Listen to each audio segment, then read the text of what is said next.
It began as a typical Thursday. Sunlight kissed my eyelids good morning. I remember climbing out of bed, making coffee to the sound of children playing outside,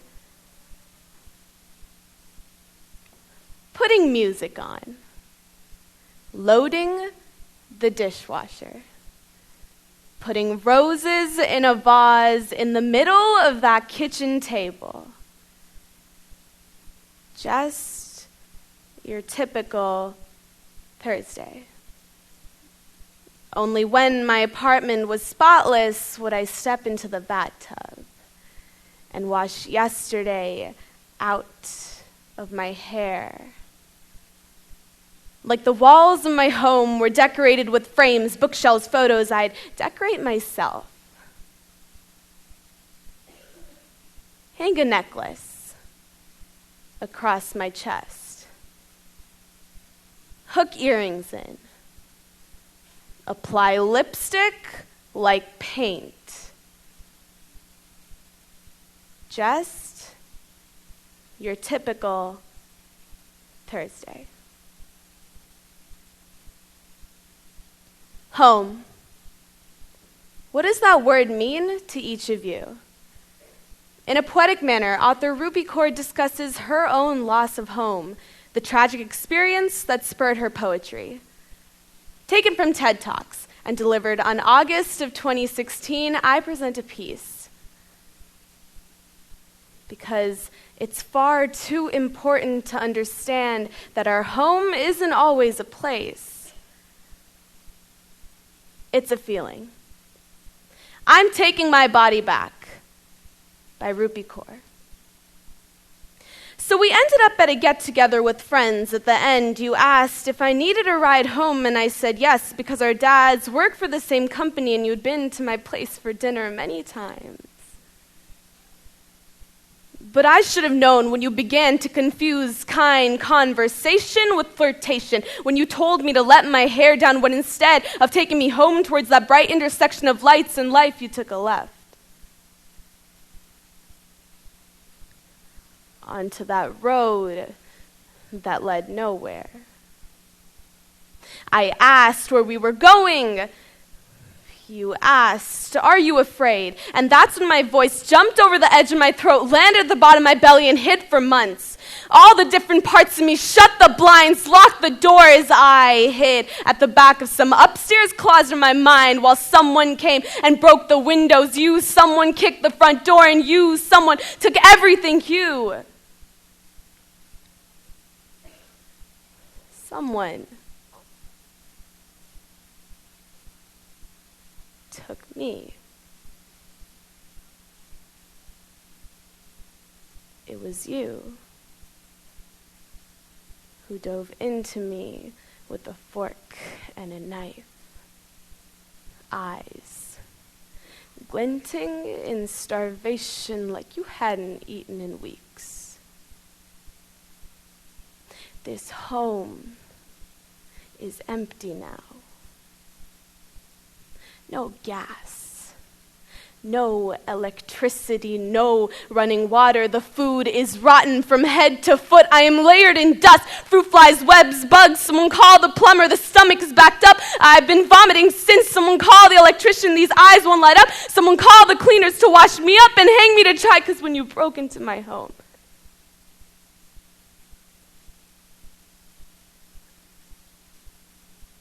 it never quite felt like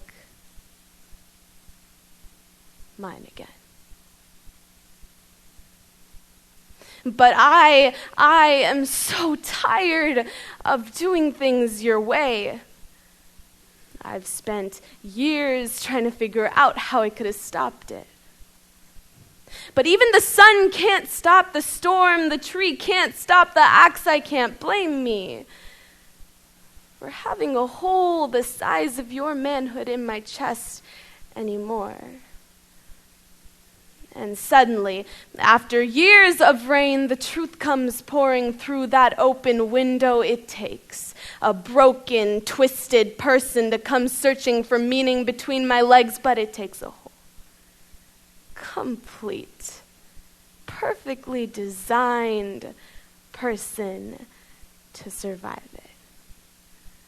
It takes monsters to steal souls, but fighters to reclaim them. This home is what I came into the world with. Was my first home, and it will be my last home. And you can't take it. There is no space for you. I'm opening the windows, airing it out, putting roses in a vase in the middle of that kitchen table, loading the dishwasher with my thoughts until they're spotless, and then I plan to step into that bathtub, to wash yesterday out of my hair, and enjoy this oh so typical Thursday.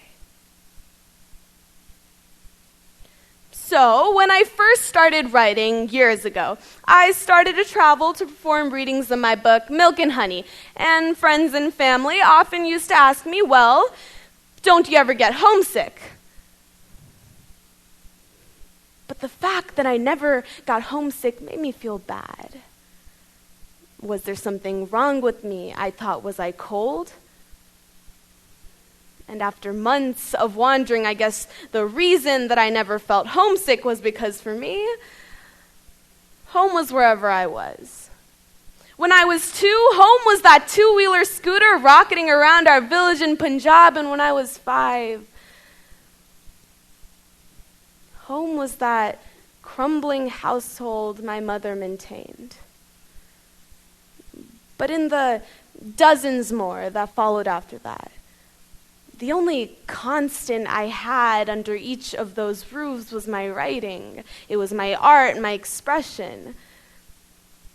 So then let me ask you a question.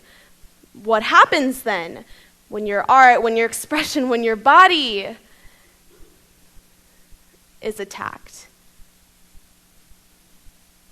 You see, I come from a tradition of poetry.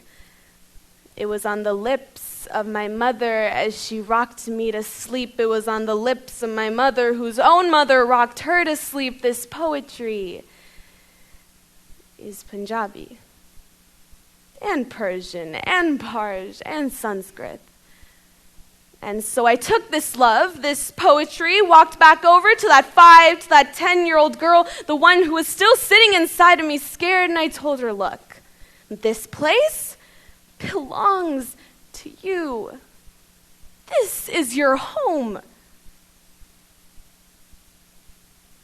And nobody can tell you otherwise. Because the truth comes after years of rain. The truth comes pouring through that open window. It takes a broken, twisted person to come searching for meaning between my legs, but it takes a whole, complete, perfectly designed person to survive it. It takes monsters to steal souls, but fighters to reclaim them. This home is what I came into the world with. Was my first home, and it will be my last home. And you can't take it. There is no space for you, no welcome mat, no extra bedrooms. I'm opening the windows, airing it out, putting roses in a vase in the middle of that kitchen table, loading the dishwasher with my thoughts until they're spotless, and then I plan to step into that bathtub, to wash yesterday out of my hair, decorate my body in gold, and enjoy this oh so typical Thursday. Thank you.